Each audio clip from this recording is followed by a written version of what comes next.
Verte de la vieille ville qui depuis 10 ans bénéficie du soutien de l'Agence française de développement et plus particulièrement de la ville de Chinon pour l'entretien, la réhabilitation et la sauvegarde du patrimoine de Luang Prabang. Comme par exemple ici la réhabilitation des Venelles, il y en a 80. À Luang Prabang, les maisons traditionnelles ne sont jamais en contact direct avec la rue. Elles sont toujours entourées d'un jardin largement arboré.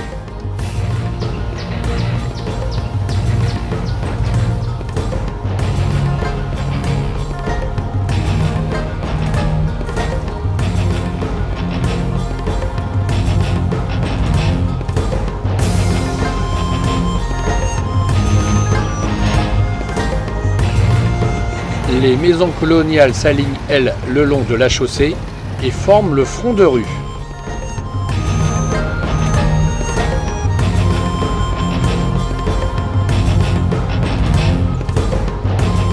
Luang Prabang est aussi une ville exceptionnelle du simple fait de la concentration de ses temples dans un aussi petit périmètre.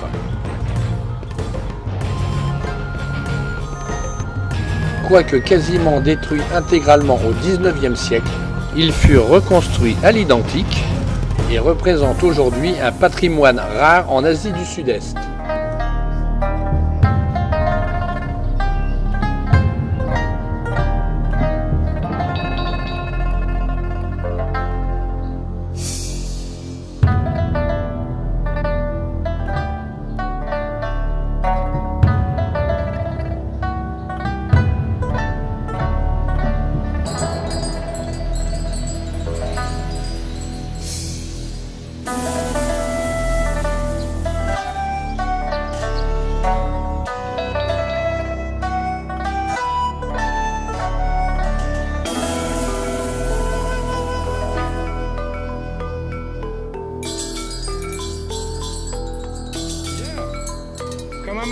Autre souvenir du passage de la France au Laos, les terrains de pétanque. On en trouve de nombreux à travers toute la ville.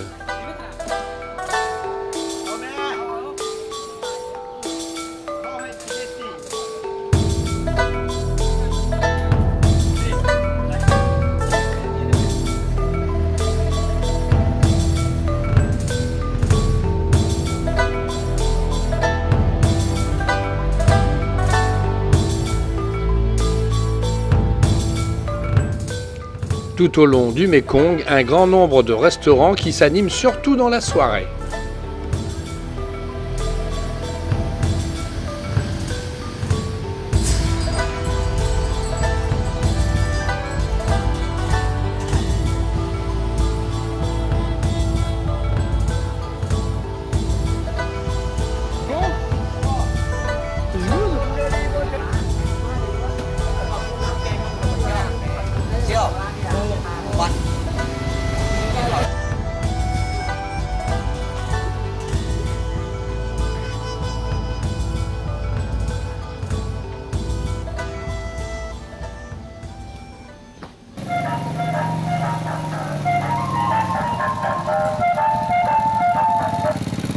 Le marchand de glace et son refrain bien de chez nous.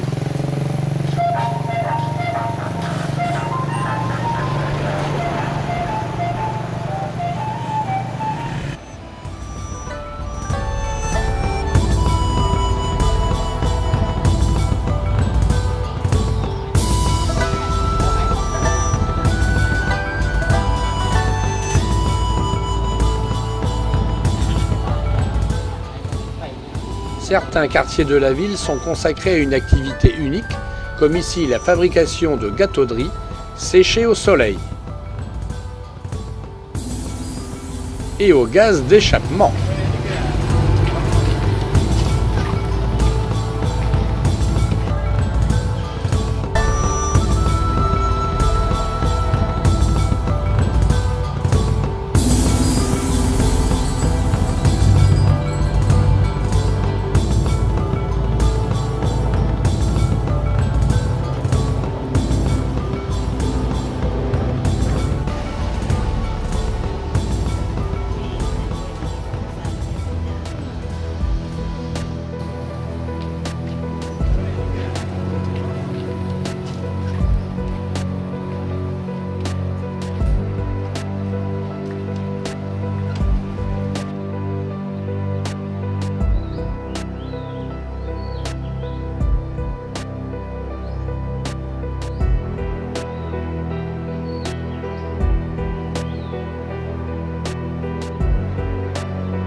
Et même si certains des 18 temples que compte la ville sont éloignés du centre, en 3 ou 4 coups de pédale, il est facile de les atteindre et l'on est rarement déçu.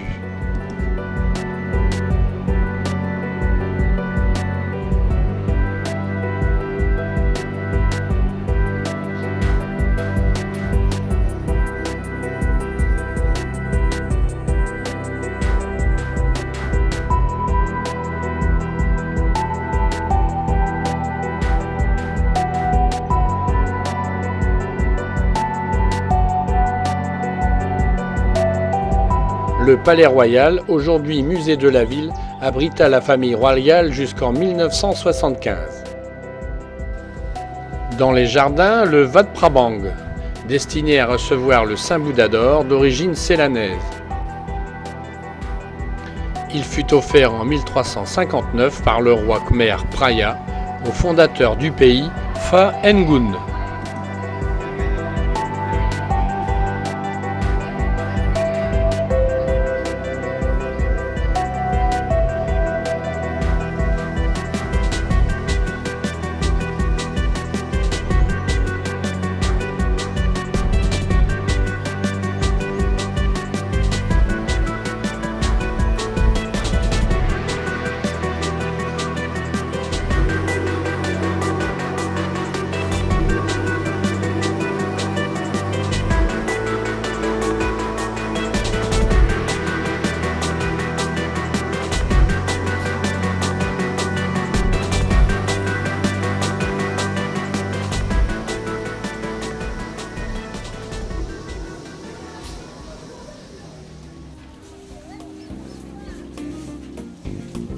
On approche de la fin de la journée et comme chaque soir, les marchands installent leurs étalages dans un alignement méticuleux.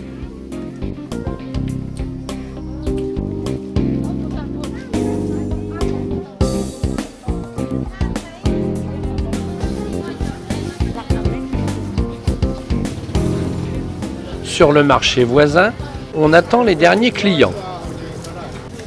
Que du produit frais et bien vivant.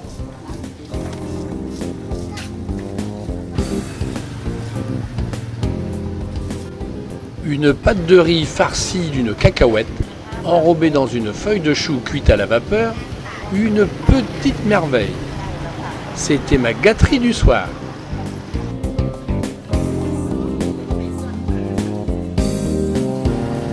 Les barbecues sont maintenant tous allumés. Les grillades en tout genre vont commencer. Les locaux qui eux sont fatigués d'une journée de travail sont déjà prêts à passer à table. Tandis que les touristes, eux, viendront beaucoup plus tard garnir ces installations haut de gamme qui les attendent. Bon ben, moi je n'ai plus qu'à rendre mon vélo. Pas encore 6 h du matin que déjà la soupe est en train de bouillir.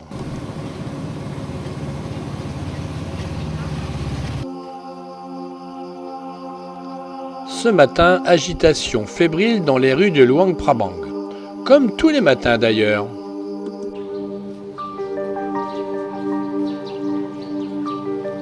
C'est un rituel bouddhiste. Chaque matin, bons et bonzillons quittent leurs temples respectifs pour venir en procession jusqu'à la ville où les attendent les fidèles qui leur offrent leur riz quotidien. On appelle ça le tak bat. Cette distribution d'offrandes a un caractère sacré. Tout bon bouddhiste se doit à cette tradition.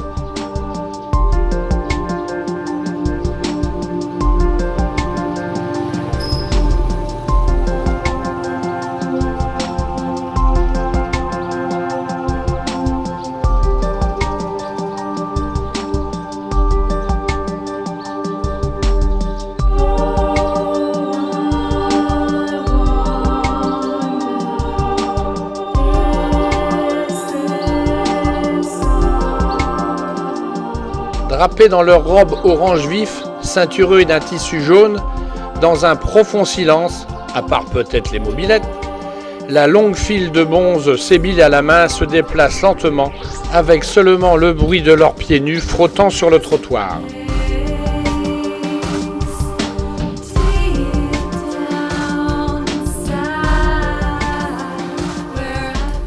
Ah, mais voilà que les tapeurs arrivent. Sans grand succès, me semble-t-il.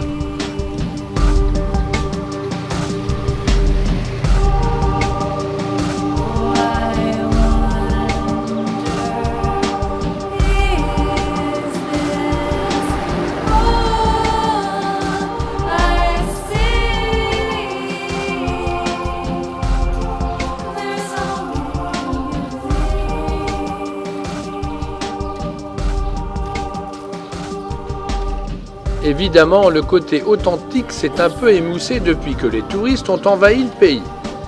19 000 touristes en 1996, 360 000 en 2008. Forcément, ça a des conséquences. Par exemple, les tour opérateurs japonais installent pour leurs clients des tapis et cuisent du riz pour qu'ils pratiquent eux-mêmes l'offrande. C'est pareil pour les appareils photo qui crépitent à tout va. Tout ça, c'est pas très zen. Mais ça, mis à part, c'est quand même le point d'orgue de tout voyage au Laos.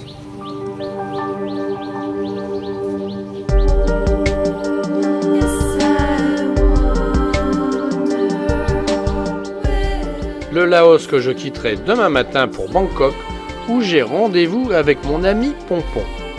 Mais pour 2 jours seulement, ma prochaine étape étant la Chine.